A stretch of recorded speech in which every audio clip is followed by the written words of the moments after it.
Welcome to part 2 of the translated disassembly of GWM HAVAL H9, aka Chinese Toyota Prado, by the one and only Klubniy Servis Moscow. If you have skipped or missed part 1 of this video, do yourself a favor and go watch it first, as it's well worth your while if you are truly interested to see what HAVAL H9 and many components of GWM Cannon Ute that are shared between these two GWM vehicles are made of. Before I keep translating this for you, please don't be lazy and give the video a like to say thanks, and obviously take a look at the promotional links included in the description of this video if you are interested particularly in wireless Carplay adapters with or without an extra screen. Thank you for your support. This part 2 picks up where part 1 left off, with the engine of HAVAL H9, as Илья starts telling us about its radiator.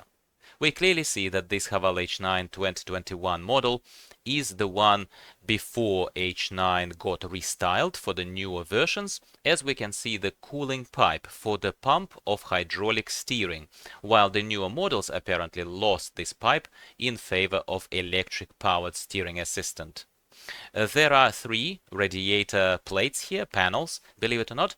Intercooler one is in the middle, air conditioning one is in the front, and the general engine cooling one is at the back. The engine itself is a roughly 190 horsepower 4-cylinder turbo diesel engine that is fully designed and made in China, and Ilya is speculating here that GWM is without a doubt very, very proud of it. He says that maybe they've taken Mitsubishi engine design as an inspiration, as a very remote kind of starting point for this design, but otherwise it is definitely a Chinese homegrown construction. Engine cylinders are in a cast iron housing, which is generally a very good thing to see. Common rail injection system is implemented here, and we also can see here on the side 2 turbines connected to the main engine block, one from the top and one from the bottom. Oil pump here is also China made, which is rather interesting, apparently according to Ilya, but he doesn't elaborate on why it is interesting. This engine is complying with the diesel engine standards Euro 6, which is why it has a DPF filter, preventing all those deadly diesel particles from reaching the breathable air. This vehicle has a truly massive carrying frame, definitely more solid than the one that is used on Toyota Prado, and it reminds Ilya here more of his Toyota Sequoia model that we unfortunately are not as familiar here on the Australian roads. We have here an 8-speed automatic transmission by ZF. Underneath we can see the frontal driving shafts. Like all the roads leading to Rome, these elements are all connected and joined at the 4x4 transfer case made by Borg Warner, same as on GWM Cannon Utes. This transfer case, however, does not have a torsion differential like on Chinese transfer cases, but has some other smarts such as electronic controlled magnetic pressure plates that come together in the right moment when the computer decides that it needs to vary the rotating momentum on the front wheels, apparently being able to control the amount of this transfer of power dynamically to an extent. I have never pretended to be a car mechanic myself, so basically I understood from Ilya's explanation that it's not a new technical design decision, it's time-proven, sort of an older one, superseded perhaps by something even more modern by now, but this doesn't make it obsolete. It just makes its operation off-road and on the lower gearing ratios somewhat particular, and you would need to be particular about your intention to engage these lower gears only on slippery surfaces such as mud and sand. Apparently this slightly older 2021 HAVAL H9 model does not have a frontal differential lock, which doesn't make it as competitive, I suppose, as some serious 4x4 off-roaders might be.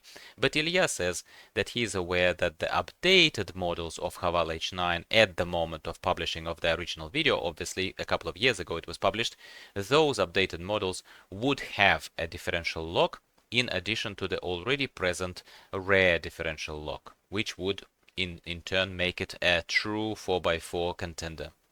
if we look at this massive vehicle frame and mentally divide it into the frontal and rear halves, the rear half is apparently what starts looking almost like an exact copy or replica of Toyota Prado. Here we see fuel tank. There is also a long driving shaft that leads to the rear axle and the classic solid one-piece rear axle itself. After this rather thorough inspection of the bones, let's call it this, of this vehicle, its frame, engine and suspension and so on, it's time to watch the amazing specialists of Klubniy Servis put the body back on the frame of the vehicle, and then they will take out all its innards, so to speak, and then Ilya will tell us a little bit more about what they see on the inside.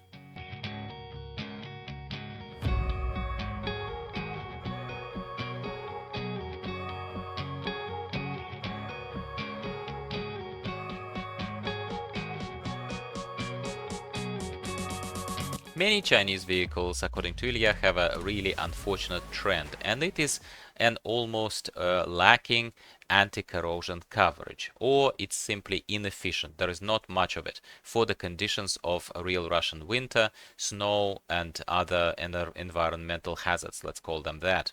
So what Ilya is talking about here and what he's showing here is that how they approach application of this aftermarket anti-corrosion spray, after obviously starting with washing off any excess dirt and residue first before they commence this operation, and then applying that lovely anti-corrosion concoction rather generously, I might add, to every surface and a little hole imaginable in the vehicle, especially particularly paying attention to the bottom parts, obviously to the doors and to the arches and to the whole underbelly, to make sure that the car doesn't turn into a pile of rust in a few years.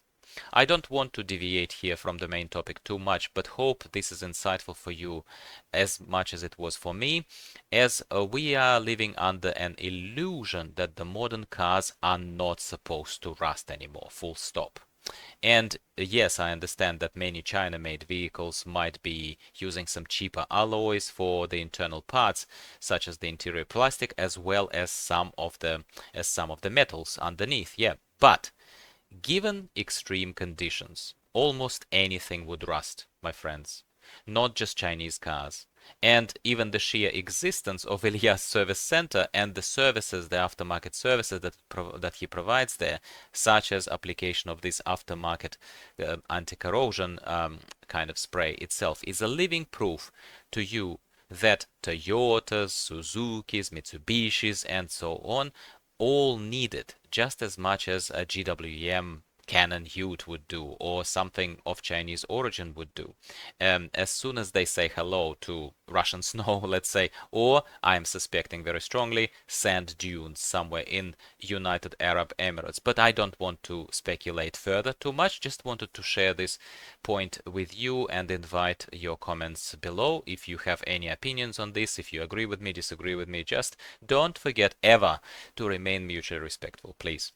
So back to the interior of HAVAL H9 once everything obviously was bolted off and removed from it. Ilya is pointing out that all the welding seams seem to be made actually rather nicely and accurately, and we can see some insulation foam applied to many of them with almost no factory sound insulation, just a few patches here and there. Electric wiring is a big question here, and Ilya shows us a varied approach to this electric wiring, unfortunately, where he can see the good examples where some bits are apparently tied and prepared kind of very, very tight and very nicely, super well. He even says it's kind of like I'm looking at a German car here, while the other bits are just tied up really loosely with just an insulation tape and simply just not put together to the same standard as the other parts. Apparently, the 4 to 5 years under the Russian conditions is that mark that Ilya is pointing out here, where many of the Chinese cars, including HAVAL, start showing certain electrical issues due to these exact problems in the assembly of how this wiring is made, fitted, and so on and so forth. And that is one of the key differences that Ilya is pointing out when he compares China-made cars to Japanese ones such as Toyotas. Looking at the doors, he sees no corrosion here and points it out. A tiny bit of factory-made anti-corrosion layer at the bottom. We can see a few splashes there, here and there. Same thing we can see on the rear doors of the vehicle, but as you can see, the doors themselves look like completely empty tin cans, and there is no sound insulation or any other particular reinforcement for that matter. Илья here once again promotes another aftermarket service that they are offering other than anti-corrosion spray, and it is rather well made application of custom layers of sound insulation that are certainly making a massive difference on the Russian imperfect roads. And after we are shown these empty vehicles with everything removed out of them, we can see that it's not just words. Those definitely do not have any layers of that insulation foam that they are applying. So to summarize, and this will be a relatively long summary, Chinese designers clearly tried to make an affordable vehicle that would be better than Toyota Prado. It has many elements that are more modern than Toyota Prados, but overall it's very hard to compare the two vehicles because of the level of Toyota's prestige and overall quality of their vehicle assembly, which is virtually unreachable for newer brands that are trying to catch up to the old king of the hill as well as saving the money. Which is once again a very good point made here, that such an attempted comparison is always bound to fail and should be always taken with a massive grain of salt. HAVAL H9 is an interesting, true 4x4 capable off-roader that is rather pleasant to drive and is offering a richer and more fun interior than Toyota Prado. And this is where we inevitably also reach the point where the price comes into consideration. We are not going to include here the quotes from Илья because the original video is 2 years old and it's from Russia as well. So we need to look at our local pricing. But I dare say something like HAVAL H9, HAVAL 500, Tank 500, Tank 300 would always be much cheaper than similarly classified kind of similar class vehicles from Toyota. Final nail in the coffin of HAVAL H9 here specifically, and we have to take it with a grain of salt and a tongue-in-cheek, rather than any other GWM or HAVAL model that Илья points out here, is this. It is particularly hard to enter a market, an auto market of a country, with a vehicle that very clearly tries to copy something that's already very well known and loved by the local population, such as the iconic Toyota Prado on the territory of Russia and other countries as well, I'm sure. Would this vehicle fare much better and be scrutinized a lot less than it did at the time if it wasn't trying to be Prado? Without a question. Which is what we see now with a rather unique, even though somewhat resemblant of Jeep Wrangler, Tank 300. It's a lot more successful in terms of the uptake, and people are liking it a lot more and pushing back on it a lot less than they did at the time on HAVAL H9. This is where we will wrap up the video and thank Klubniy Servis and their host Илья, Спасибо, ребята, огромное за контент, for another amazing excursion into the auto mechanical world, represented today by GWM HAVAL H9.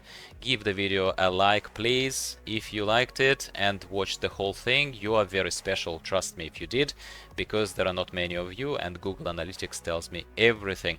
And subscribe for more similar videos from me, as the only way for me to determine if I should bother translating more similar videos is your engagement, my friends. Likes, subscriptions and comments. Thank you for watching once again, and I will talk to you next time.